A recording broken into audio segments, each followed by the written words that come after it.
থেকে তারার পক্ষে রাস্তায় হচ্ছে রেপের শিকার হয়েছে, রাস্তায় অপহরণ করে রেপের শিকার হয়েছে।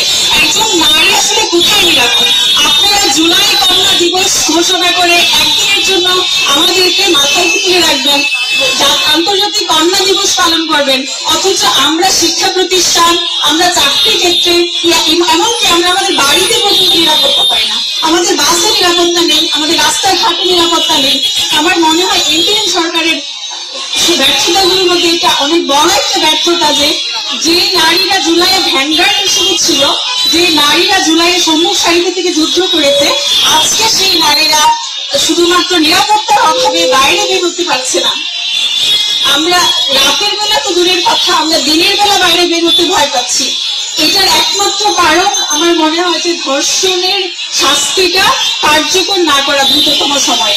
আমরা প্রত্যেকটা ধর্ষণ কাণ্ডের পরে যদি দেখি যে পুরো দেশে একটা তুমুল আন্দোলন গড়ে ওঠে, এবং আমার মনে হয় সেই আন্দোলনকে থামাতেই একটা বিবৃতি কিংবা তদন্ত কমিটি গঠন, এরকম নাটকীয় পর্যায়গুলো একের পর এক দৃশ্যপটে আসে, কিন্তু শাস্তি আসলে কার্যকর হয় না।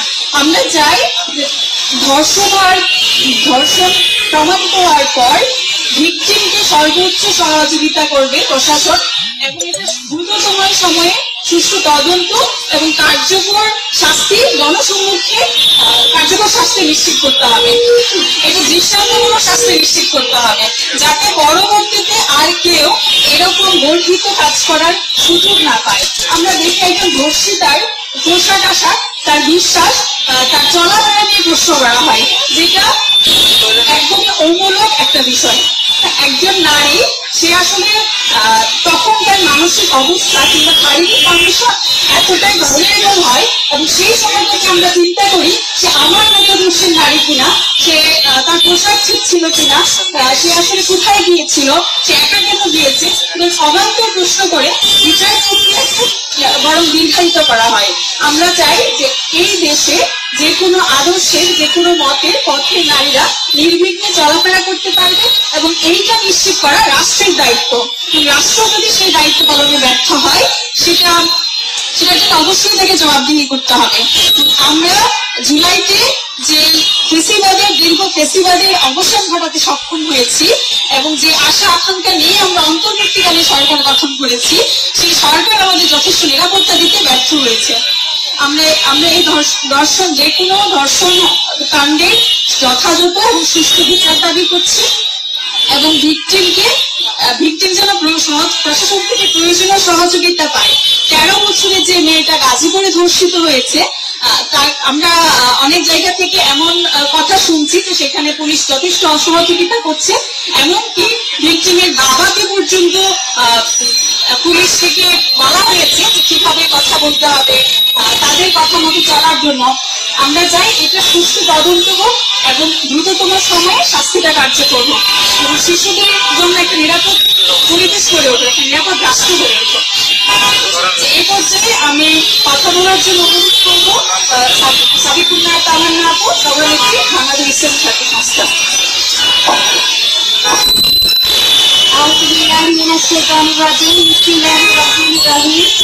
আজ 20 অক্টোবর 2025 ঢাকা বিশ্ববিদ্যালয়ের সিএসসি রাজু ভাস্কর্যের সামনে বাংলাদেশ ইসলামী ছাত্র সংস্থার ঢাকা বিশ্ববিদ্যালয় শাখা দেশের চলমান নারী নির্যাতন ও শিশু ধর্ষণের যে ইস্যু, সেই ইস্যুতে প্রতিবাদ জানাতে, বিচার দাবি করতে এবং দেশের সর্বস্তরে সচেতনতা তৈরি করতে মানববন্ধনের আয়োজন করেছে।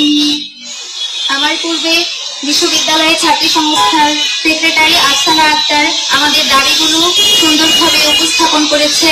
আমিও তার সাথে একত্রতা পোষণ করে বলতে চাই, বিগত সময়ে যেভাবে নারী নির্যাতন দেশে হয়ে এসেছে, সেভাবে আমরা কোনো নির্যাতনের বিচার দেখতে পাইনি, এবং আমাদের সর্বমহল থেকেও আমরা আওয়াজ দেখতে পাইনি, এবং আমাদের সমাজে সেভাবে সচেতনতাও তৈরি হয়নি। বিশেষ করে এই বেশ কিছুদিন ধরে যেন ধর্ষণের ঘটনা আরো বেশি বেড়ে গিয়েছে, এবং শিশুরা পর্যন্ত এর শিকার হচ্ছে, যে ঘটনা অত্যন্ত দুঃখজনক এবং আমাদের জন্য মেনে নেওয়া অত্যন্ত কষ্টকর।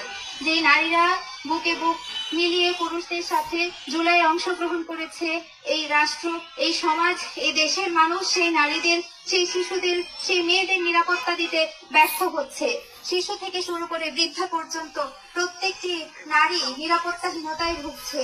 আমরা যদি দেখি গাজীপুরের 13 বছরের শিশুকে ধর্ষণের ঘটনাকে কিভাবে অন্যদিকে মোড় নেয়ানোর চেষ্টা করা হচ্ছে, অথচ যেখানে উচিত ছিল সবাই মিলে সুষ্ঠু তদন্তের মাধ্যমে একটি বিচার নিশ্চিত করা, সেটি না করে আমরা দেখতে পাচ্ছি আমাদের প্রগতিশীলরা, সুশীলরা এই ঘটনায় চুপ করে আছে।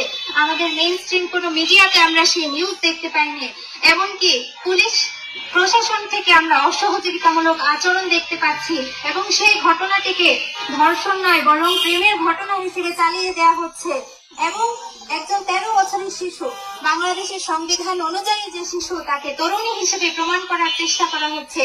যে সকল ঘটনার তীব্র নিন্দা এবং প্রতিবাদ আমরা জানাচ্ছি এবং আমরা আহ্বান করছি, দাবি জানাচ্ছি এই ঘটনার দ্রুত তদন্তের মাধ্যমে অভিযুক্তদের শাস্তি নিশ্চিত করা। শুধু তাই নয়, আমরা দেখতে পেয়েছি দুর্গাপূজা চলাকালীন সময়ে গাজীপুরে একজন শিশু পুরোহিত কর্তৃক ধর্ষিত হয়েছে এবং খুব রিসেন্টলি গাজীপুরের শ্রীপুরে 9 বছরের একজন শিশু হিন্দু যুবক কর্তৃক ধর্ষিত হয়েছে। আমরা বলতে চাই, এসব ঘটনা কি কাকতালীয় ভাবে ঘটছে নাকি দেশের সাম্প্রদায়িক সম্প্রীতি নষ্ট করার লক্ষ্যে এসব ঘটনা উদ্দেশ্যমূলক ভাবে ঘটানো হচ্ছে, সে বিষয়ে তদন্ত করা হোক, সে বিষয়ে সচেতনতা তৈরি করা হোক। তাছাড়াও আমরা দেখতে পাচ্ছি বিইউপির শিক্ষার্থীকে কিভাবে ধর্ষণের শিকার করা হয়েছে এবং এই দেশে নারী নির্যাতনের যে কোনো বিচার হয় না, কোনো ধর্ষণের যে বিচার হয় না, ধর্ষককে যে প্রকাশ্যে শাস্তি দেওয়া হয় না, তার ফলস্বরূপ আমরা দেখতে পেয়েছি কিভাবে স্বর্ণমণিকে আত্মহত্যা করতে হয়েছে। আমার প্রশ্ন হচ্ছে, দেশে বিচার ব্যবস্থা, আইন ব্যবস্থা থাকতে একজন ভিকটিমকে কেন আত্মহত্যা করতে হবে? কেন অভিযুক্তকে শাস্তি না দিয়ে পুনরায় বহাল করা হবে তার আগের পদে? এই ঘটনার তীব্র নিন্দা ও প্রতিবাদ জানাচ্ছি এবং বিচার দাবি করছি। আমাদের সমাজে ট্রেন্ড হয়ে গিয়েছে, কোনো ঘটনায় যদি ফেসবুকে হাইপ না ওঠে সেটার কোনো বিচার হয় না, সেটা কারো নজরে আসে না। অথচ এমনটা হওয়ার কথা ছিল, থানায় অভিযোগ দেওয়া মাত্রই পুলিশ প্রশাসন, দেশের আইন বিভাগ, বিচার বিভাগ ভিকটিমকে সর্বোচ্চ সহযোগিতা করবে। বাধ্য হয়ে আমাদেরকে ফেসবুকে আওয়াজ তুলতে হচ্ছে, হাইপ তৈরি করতে হচ্ছে যেন ভিকটিমরা সহজে বিচার পায়। এই ট্রেন্ড থেকে বের হয়ে আসার আহ্বান জানাচ্ছি দেশের বিচার ও শাসন ব্যবস্থা সহ দেশের সকল সচেতন মহলকে। বরঞ্চ আমাদের দেশে এমন একটা সিস্টেম তৈরি করতে হবে যেখানে থানায় বিচার যাওয়া মাত্র, অভিযোগ যাওয়া মাত্র অভিযুক্তকে সর্বোচ্চ সহযোগিতা করা হবে। আমরা আরো দেখতে পেয়েছি, যখনই কোনো ধর্ষণের ঘটনা ঘটে তখন ভিকটিমের ছবি সহ, তার নাম সহ, পারিবারিক তথ্য সহ প্রচার করা হয়, যেখানে অভিযুক্তের কোনো তথ্য আমরা দেখতে পাই না। এই ঘটনার তীব্র নিন্দা জানাচ্ছি। আসলে তো হওয়ার কথা ছিল অভিযুক্তের প্রচার, অভিযুক্তের শাস্তি, কিন্তু আমরা সেটা দেখতে না পেয়ে দেখতে পাই যে ভিকটিমদের প্রচার করা হচ্ছে, যেটা কোনোভাবেই মেনে নেওয়ার মতো ঘটনা না। আমরা চাই অভিযুক্তের যথাযথ শাস্তি হোক এবং দ্রুততম সময়ে শাস্তি হোক। ইতিপূর্বে আমরা যে সকল ঘটনায় দেখেছি অভিযুক্তদের গ্রেপ্তার করা হয়েছে, কিন্তু পরবর্তীতে তাদের কি ধরনের শাস্তি দেওয়া হয়েছে সেটা এখনো পর্যন্ত দৃশ্যমান নয়, যার কারণে একের পর এক ধর্ষকরা রেহাই পেয়ে যাচ্ছে এবং আমাদের সমাজে এই ঘটনাগুলো বেড়েই চলেছে, কমছে না। শিশু থেকে শুরু করে সকলেই এই ধরনের নির্যাতনের শিকার হচ্ছে এবং ধর্ষিতাদের পোশাক নিয়ে মোরাল পুলিশি পর্যন্ত করা হচ্ছে। শুধুমাত্র ধর্ষণ নয়, আমাদের সমাজে মোরাল পুলিশিং এর মাধ্যমেও নারীদের নির্যাতন করা হচ্ছে। আমরা সেই ঘটনারও তীব্র নিন্দা জানাই। যে তার নিজস্ব মতাদর্শ অনুযায়ী চলাফেরা করবে, সেখানে কোনো ধরনের হস্তক্ষেপকে আমরা সমর্থন করি না। আমরা সকলের মত পথের প্রতি শ্রদ্ধা অনুভব করি, শ্রদ্ধা পোষণ করতে চাই। আমরা দেশের বিচার ব্যবস্থা এবং আইন ব্যবস্থার সংস্কারের দাবি করছি এবং আমরা চাই প্রত্যেকটা ঘটনার সুষ্ঠু তদন্ত হোক, প্রত্যেকটা ঘটনায় ভিকটিম যেন আদর্শ বিচার পায়, সেই দাবি আমরা জানাচ্ছি। পাশাপাশি এই ধরনের ঘটনা যেন বাংলাদেশে আর পুনরাবৃত্ত না হয়, সেজন্য আমরা সর্বস্তরের জনগণকে সচেতন হওয়ার আহ্বান জানাচ্ছি। আমাদের দেশে, আমাদের সমাজে এমন একটা ধারণা অনেক বেশি প্রচলিত আছে, আমার মতাদর্শের হলে আমি তার পাশে দাঁড়াবো, আর আমার মতাদর্শের না হলে আমি তার পাশে দাঁড়াবো না। যতদিন আমাদের মাঝে এই ধরনের ধারণা থাকবে ততদিন আমরা সবার হতে পারবো না, ততদিন আমাদের দেশ সবার হতে পারবে না। সুতরাং আমরা চাইবো আমাদের দেশের সকল অ্যাক্টিভিস্ট, মানব অধিকার কর্মী, সকল নারীবাদী এবং মিডিয়া সবাইকে নিরপেক্ষ হয়ে দেশের তরে কাজ করতে হবে। এই যে অন্যায়গুলো হয়ে যাচ্ছে, এই যে জুলুমগুলো হয়ে যাচ্ছে, এগুলোর অবসানের জন্য আমাদের সবাইকে সচেতন হতে হবে, সবাইকে নিরপেক্ষ ভূমিকা পালন করতে হবে। তবেই আমরা নারীদের জন্য একটা নিরাপদ দেশ গঠন করতে পারবো। সর্বোপরি দেশের জনগণের কাছে এবং দেশের আইন ব্যবস্থা, বিচার ব্যবস্থার কাছে আবারও আহ্বান জানাচ্ছি, আবারও জোর দাবি করছি, যে ঘটনাগুলো এখনো পর্যন্ত আমাদের সামনে এসেছে এবং যে ঘটনাগুলো থানা পর্যায়ে অভিযুক্ত হয়েছে কিন্তু মিডিয়াতে আসেনি, সবগুলো ঘটনার পরিপূর্ণ তদন্ত হোক এবং দ্রুততম সময়ে ধর্ষকের প্রকাশ্য শাস্তি নিশ্চিত হোক, যেন কোনো ধর্ষক আর সাহস না পায় নারীদেরকে নির্যাতন করার জন্য। এই আহ্বান জানিয়ে আমার বক্তব্য এখানেই শেষ করছি। এ পর্যায়ে আমাদের সামনে এই বিষয়ে বক্তব্য রাখবে ঢাকা বিশ্ববিদ্যালয়ের সমাজ কল্যাণ বিভাগের শিক্ষার্থী রুকাইয়া আক্তার।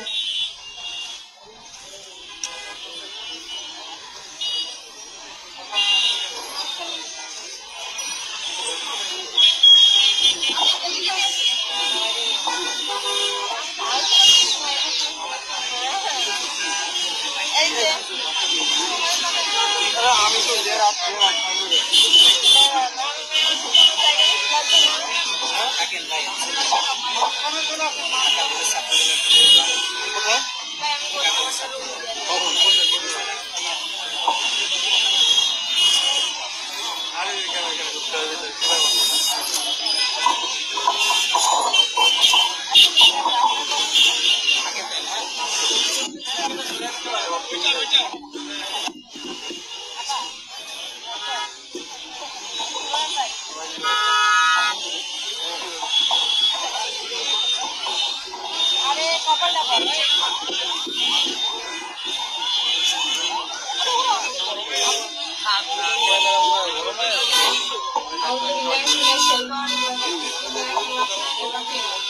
তো আমি শুরুতেই নেলসন ম্যান্ডেলার একটা উক্তি দিয়ে শুরু করতে চাই, যে the true freedom of a nation. আপু মাইক্রোফোন গুলো সামনে দেন,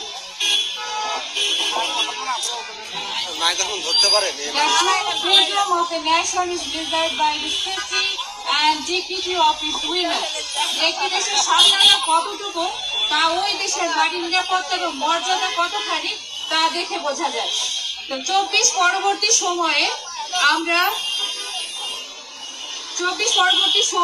যে স্বাধীন বাংলাদেশ পেয়েছিলাম এবং স্বাধীন বাংলাদেশ চেয়েছিলাম, সেই স্বাধীন বাংলাদেশের স্বাধীনতা কতটুকু রক্ষা করতে পারছি এটা প্রশ্নবিদ্ধ হয়ে যাচ্ছে লাগাতার ভাবে এবং ক্রমবর্ধমান ধর্ষণের ঘটনা বারবার করে যখন আমাদের চোখের সামনে আসছে। এটা আসলে আমাদের জন্য কাম্য নয় এবং একটি দেশে এবং সমাজে যখন নারীদের নিরাপত্তা এবং মর্যাদা প্রতিষ্ঠিত করা সম্ভব না হয় তখন ওই দেশের শাসন ব্যবস্থা, আইন ব্যবস্থা, প্রশাসনিক কাঠামো সবকিছু প্রশ্নবিদ্ধ হয়। এই প্রশ্নবিদ্ধ একমাত্র কারণ হচ্ছে তাদের উদাসীনতা। এই বিষয়ে হচ্ছে তাদের প্রয়োজনীয় যে পদক্ষেপ যথাসময়ে না নেওয়া এবং উদাসীনতার সবচেয়ে বড় প্রমাণ যে তারা এই বিষয়টা যখন হচ্ছে হালকা ভাবে দেখে উদাসীনতা প্রকাশ করে। নারীর নিরাপত্তা এবং মর্যাদা যদি প্রতিষ্ঠা না করা সম্ভব হয় তাহলে সে নেলসন ম্যান্ডেলার ভাষা অনুযায়ী যে এই দেশের স্বাধীনতা রক্ষা করা হচ্ছে না, প্রপারলি স্বাধীনতার চর্চা করা হচ্ছে না এবং স্বাধীনতার মর্যাদা ক্ষুণ্ণ করা হচ্ছে। এই স্বাধীনতা যদি বজায় রাখতে হয়, এই স্বাধীনতা নারী এবং পুরুষ উভয়ের জন্য এই সার্বিক পরিবেশ এবং নারীর জন্য একটা নিরাপদ ক্যাম্পাস, নিরাপদ পরিবেশ, নিরাপদ কর্মক্ষেত্র, নিরাপদ জায়গা এবং নিরাপদ গৃহক্ষেত্র তাকে নিশ্চিত করতে হবে। সে যেন এমন অবস্থা তৈরি হয়ে গিয়েছে বর্তমান সময়ে যে তার গৃহক্ষেত্র পর্যন্ত সে তার নিরাপত্তা নিশ্চিত করতে পারছে না। লাগাতার ভাবে আমরা ক্রমাগত ভাবে আমরা এই ঘটনাগুলো বারবার করে সম্মুখীন হচ্ছি বা আমরা দেখতে পাচ্ছি। এগুলো কিছু ঘটনায় হয়তো হাইপ হয়ে সামনে আসে, কিছু ঘটনা ধামাচাপা পড়ে যায়। গাজীপুরের ওই ঘটনা ঘটেছে 2 মাস আগে, সেই ঘটনা 2 মাস পর কেন প্রকাশ করতে হলো, 2 মাস পর কেন সেটা প্রকাশ্যে আসলো, 2 মাসের মধ্যে কি এমন ঘটনা হয়েছে যে সেটা সেই সময় যখনই হয়েছে তখনই কেন প্রকাশ করতে পারেনি, কেন সে সহযোগিতা পায়নি, কেন সে এই বিষয়ে ভয়েস রেজ করতে পারেনি, এবং তাকে যখন এই বিষয়ে কথা বলা হয়েছে তখন তাকে কেন এটাকে প্রেমের সম্পর্ক হিসেবে আখ্যায়িত করেও ঘটনার মূল অন্যদিকে নিয়ে যাওয়া হচ্ছে। অভিযুক্তকে এছাড়া বিওপির যে ঘটনা, সেই ঘটনার নারী ধর্ষিত হয়েছে, সেই স্টুডেন্ট এখনো পর্যন্ত ভিকটিম শনাক্ত করা, ভিকটিম অভিযুক্তকে শনাক্ত করে দিয়েছে, অভিযুক্তরা শনাক্ত হয়েছে কিন্তু এখনো পর্যন্ত অ্যারেস্ট হয়নি। কেন অ্যারেস্ট করা হয়নি তাদেরকে? এছাড়া মিডিয়া কর্মী যার কথা বলা হচ্ছে স্বর্ণময়ী, তার কথা তো নিজেকে দুনিয়া থেকে বিদায় নিতে হয়েছে, যেখানে আমরা আমরা নিরাপত্তা নিশ্চিত করতে পারিনি। সে যে একটা নিরাপদ পরিবেশে ভয়েস রেজ করবে সেটাও তার সম্ভব হয়ে ওঠেনি। উল্টো তাকে নিজেকে পথ বেছে নিতে হয়েছে যে আমি নিজে সরে যাই, তাহলে সবকিছু সমাধান হয়ে যাবে। এমন পরিবেশ, এমন অবস্থা যেন তৈরি না করি আমরা। নারীর জন্য সার্বিক নিরাপত্তা, সার্বিক মর্যাদা, সার্বিক সম্মান, তাকে যেন প্রাপ্য অধিকার সহ তাকে বুঝিয়ে দেওয়া হয় এবং কোনো ধরনের যেন উদাসীনতা দেখা না হয়। আমরা সেই আহ্বান জানিয়ে আজকের এই মানববন্ধন আয়োজন করেছি। আমাদের আহ্বান থাকবে যেন এই যে লাগাতার ক্রমবর্ধমান ধর্ষণ ঘটনাগুলো সামনে আসছে, এগুলোর জন্য সুষ্ঠু তদন্ত হয়ে যথা সময়ে এগুলো পদক্ষেপ নিয়ে আইনি ব্যবস্থা নেওয়া হয় এবং পরবর্তীতে এই ঘটনা পুনরাবৃত্তি যেন না হয়, সেই আহ্বান জানিয়ে আমরা আমাদের মানববন্ধনের কার্যক্রম এখানে